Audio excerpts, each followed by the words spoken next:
Well, I gotta say from there, I normally save it to the end, but I'm going to throw a plug in right now, and simply because the woman says it, she means it. She's got the background for this.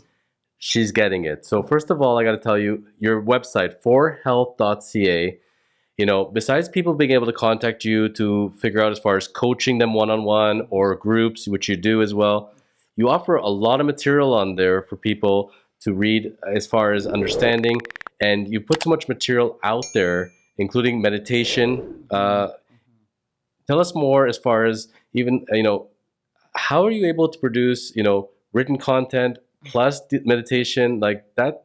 Most people can do one genre, the second one maybe. You're doing it all. Well, thank you. Again, I'm not so sure I'm doing it all, Yeah. but from my years at CAMH as a stress management therapist, I was so fortunate in being able to be trained by John Kabat-Zinn himself. For anybody in the meditation world, they would know the name, but he's really considered to be one of the sort of early people to bring the science of the East and traditional practices of the East to the West in a non-secular manner and in medical settings. So I got involved with his program, the MBSR, or Mindfulness-Based Stress Reduction Program, decades ago. And from there, over the last number of years, there's now a certification program out of U of T and completed their Applied Mindfulness program. The practice of mindfulness has really been in my life, for many years. Since birth, it sounds like.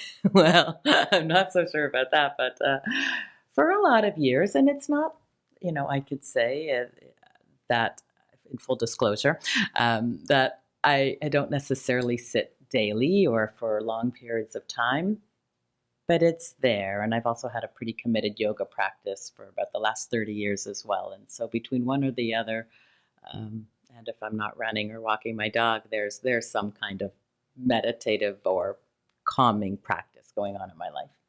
When I'm reading, I got to read off these qualifications. It just, again, it blows my mind. And sorry, but you put it out there, you're gonna get it. So, speaker, facilitator, consultant, coach, focusing on well-being and productivity, positive psychology coach, health coach, specialist in mindful meditation, certified stress management educator, registered yoga instructor.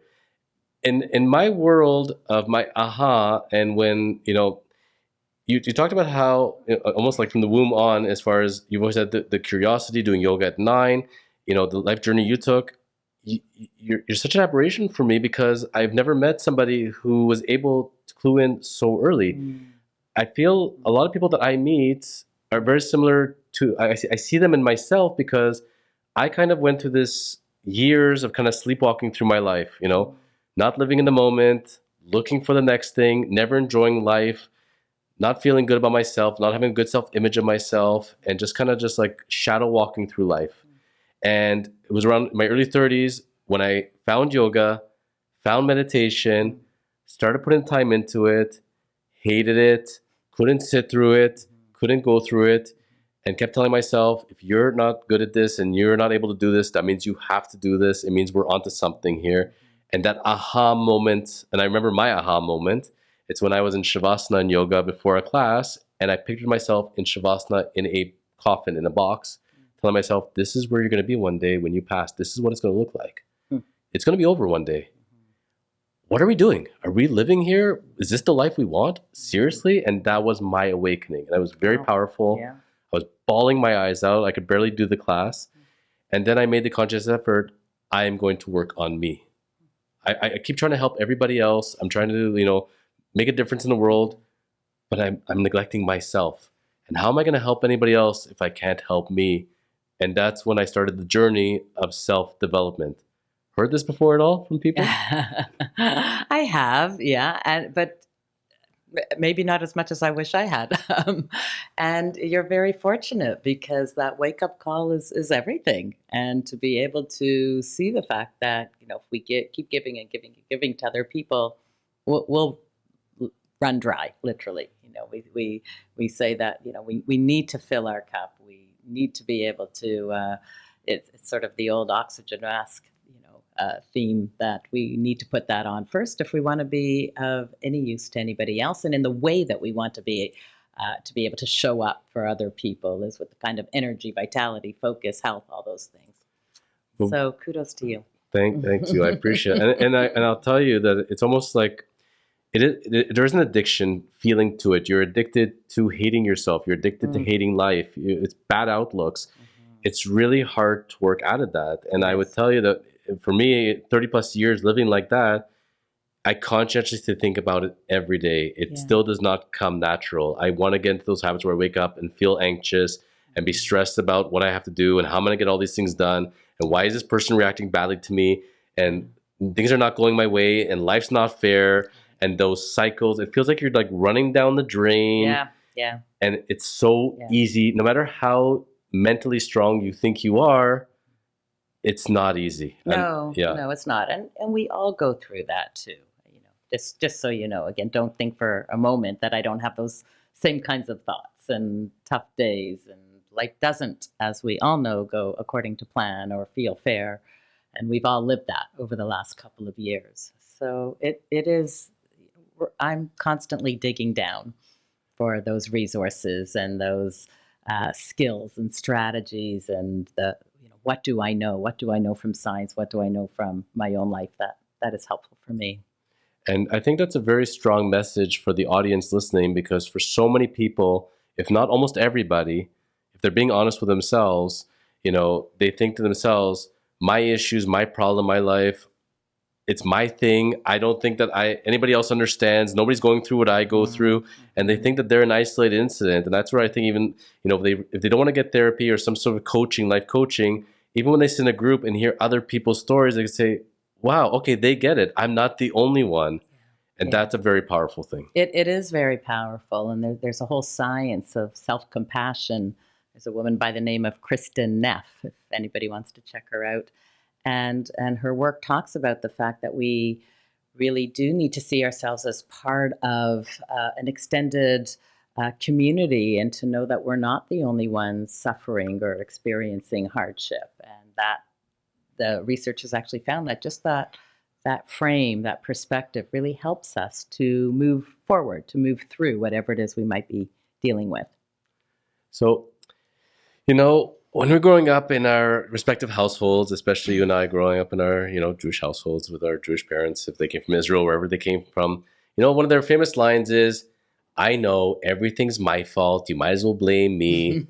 But the truth of the matter is, there is a lot of blame to be had there. I think as far as generally when people trace back their life, I think from the time we're born, and again, not being a scientist or a doctor in this, but the whole genetic versus environment debate, but the people who raise you, your caregivers, and the influence they have on you, for a lot of people, that helps shape a lot of life.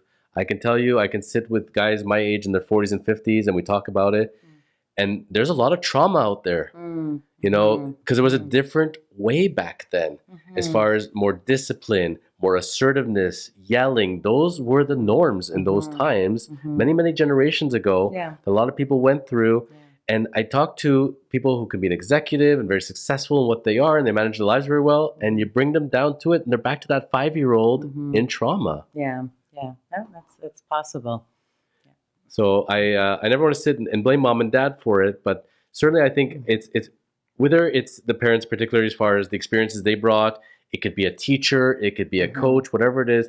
Somebody I found with talking to people, at least from my life experiences, it's enough that one person was hard on you with something that was important to you, beat down your self-confidence, and people can carry that trauma throughout. Yeah, they definitely can, and I think that that will be perpetuated for probably forever. There'll always be somebody out there who will beat down your dreams or your passions. I will say I was fortunate. My parents were wonderful role models, and my athleticism and passion for athletics came from an early age of having two parents who were, back in the day, my father was an amazing tennis player who never stopped playing in his entire life, and my mother as well, and just look for healthy options of activities for us to do. And so, fortunately for me, I really had a wonderful experience that way. Which is fantastic. And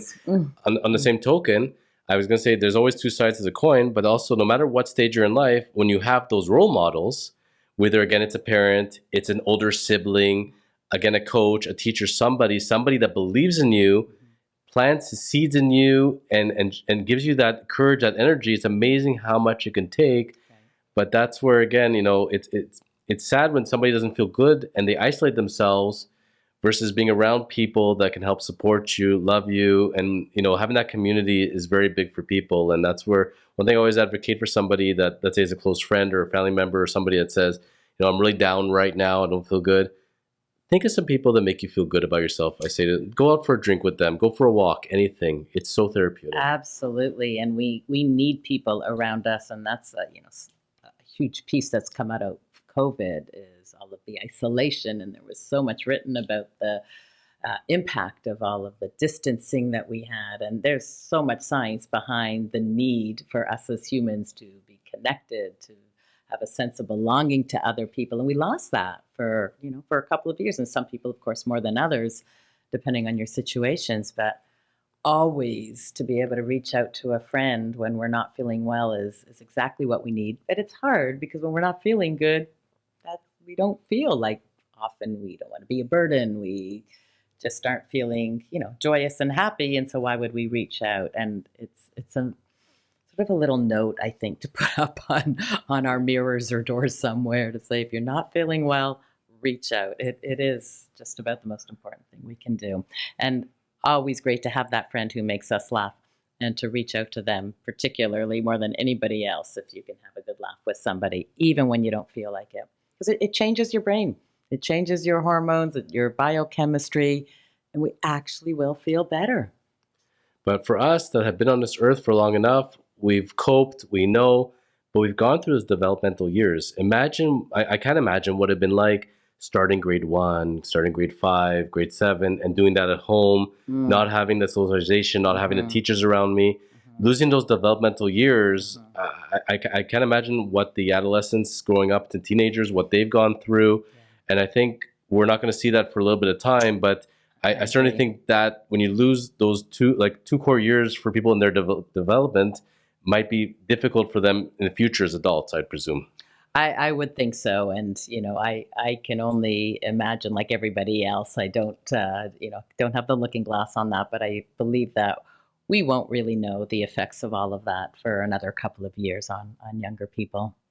Your target audience as far as who you work with, do you have a certain age bracket predominantly, people in certain professions? I noticed you have the credential RCC, Registered Corporate Coach. That's it. Yeah, yes. It's a registered corporate coach. What is a registered corporate coach? Please walk us through it. It was through a coaching program that I did that is a business and leadership coaching focus. And that designation just happens to be called a registered corporate coach, but through a business and leadership coaching program. And I'm actually doing the final version of that. And that's it, Jonathan. There'll be no more learning after 2023. I don't believe you. You'll find another designation. I'm done. Maybe travel agent after that. I don't know. Just finishing off a business and leadership coaching program, as well as the positive psychology coaching that I did some years ago. And the very first coaching designation that I did was as a health coach, because that was really the area I was most interested in, and working with people around stress, anxiety, weight management, having more energy, those kinds of things. My picture that when you say that, I don't know if this is cliche or not, but it feels that anybody could work with you. Doesn't matter gender, doesn't matter religion, doesn't matter age, doesn't matter profession. You can work with pretty much everybody, and for whatever they're going on in their life, somebody who needs life coaching, somebody who needs the systems in place to help see where they're at, where they're going, they can all work with you. Well, that's true. I really don't have that sort of coach's absolute niche, which I think we're supposed to have. I do feel like I can work with almost anybody. Adults, I do work with adults, often professionals, but not necessarily either. And because given my background, really bring all of these areas together when I'm working with somebody, so it's a more holistic perspective. I could be working with a senior leadership person And maybe they're really wanting to work on their communication or relational skills, but inevitably we'll be talking about stress, and we'll be talking about coping mechanisms, and maybe even some aspects of work life. We don't even use the word balance anymore, but work life integration and just sort of managing the rhythm of work and life. And so many other things may come into it. So yeah, I think I really am pretty open in terms of my clientele.